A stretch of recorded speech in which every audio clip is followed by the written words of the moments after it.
गरीबी के नाश के लिए, दरिद्रता को समाप्त करने के लिए, लक्ष्मी वृद्धि के लिए। लक्ष्मी ऐसा पैसा जो हमसे खोटे काम न करावे, ऐसा धन आवे। गन्ने के रस से भगवान महादेव के अभिषेक की बात कही है।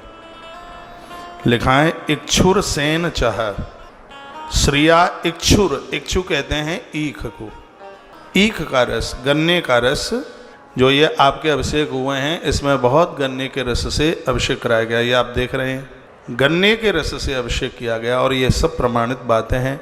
गन्ने के रस से महारुद्राभिषेक हर शुक्रवार को कर लीजिए आप। दिन और लिख लें शुक्रवार।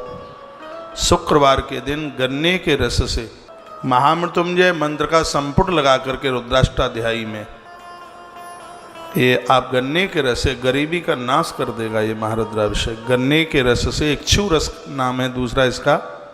इक्षु रस से अभिषेक करने पर गरीबी खत्म होगी, दरिद्रता खत्म होगी, घर में संपदा की वृद्धि होगी, लक्ष्मी बढ़ेगी। और गन्ने के रस की एक और बड़ी महिमा है। पैसा तो और भी इसमें एक दूसरा अभिषेक है, उससे भी बढ़ जाएगा, लेकिन धन की वृद्धि वो ज़्यादा बढ़िया होती है। धन ऐसे बढ़े जिस घर में घर की गृहिणियाँ संतुष्ट हों, वो कलह ना करें, उसको कहते हैं लक्ष्मी वृद्धि।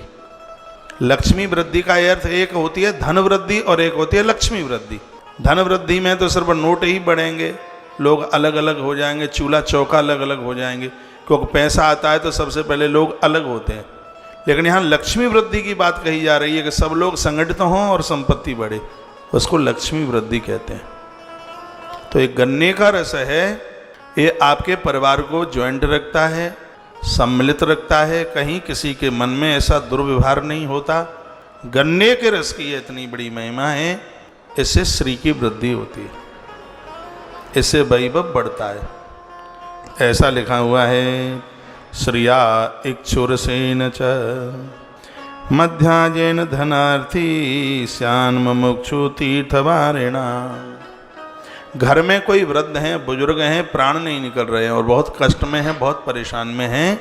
लिखा है गंगा जल से भगवान महादेव का पानी मत मिलाइए बिल्कुल भी, पूरा गंगा जल से शंकर जी का अभिषेक उनके निमित्त करा दें, उनको मोक्ष मिल जाएगा, मुक्ति मिल जाएगी। कोई वृद्धावस्था में इतने कष्ट में हैं, ये लिखने लायक बात है और आप लिख नहीं पा रहे हैं। स्पष्ट लिखा है कि इसमें मोक्षार्थ तीर्थवारिणः, तीर्थ के जल से, गंगा जल से, नर्मदा जल से, तीर्थ का जल हो, उस जल से आप भगवान महादेव का रुद्राभिषेक कर देते हैं और उनके निमित्त कर देते हैं, जो कष्ट में हैं उनको मोक्ष मिल जाएगा, उन्हें मुक्ति मिल जाएगी।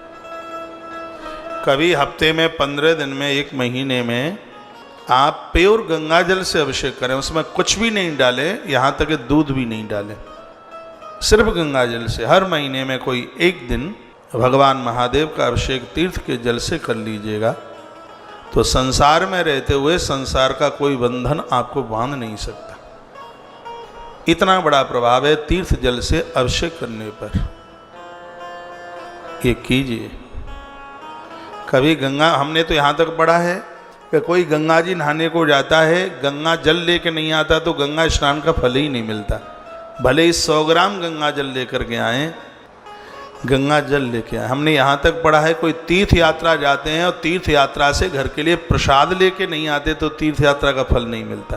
तीर्थों में जाएं तो भले ही थोड़ा ले जाएं, वहाँ से प्रसाद ले जाया जाता। गंगा नहाने को जाएं, वहाँ से गंगा जल लिया जाता है। गंगा माता का भारी महत्व है अपने आप में। क्या सुंदर लिखा है, श्यान मुमुक्षु तीर्थवारिणः। ऐसे कोई मुमुक्षु जो मोक्ष की कामना करते हैं, तो तीर्थ जल से, गंगा जल, नर्मदा जल, इन पवित्र नदियों के जल से भगवान महादेव का रुद्राभिषेक करने से संसार में रहता हुआ बंधन से मुक्त हो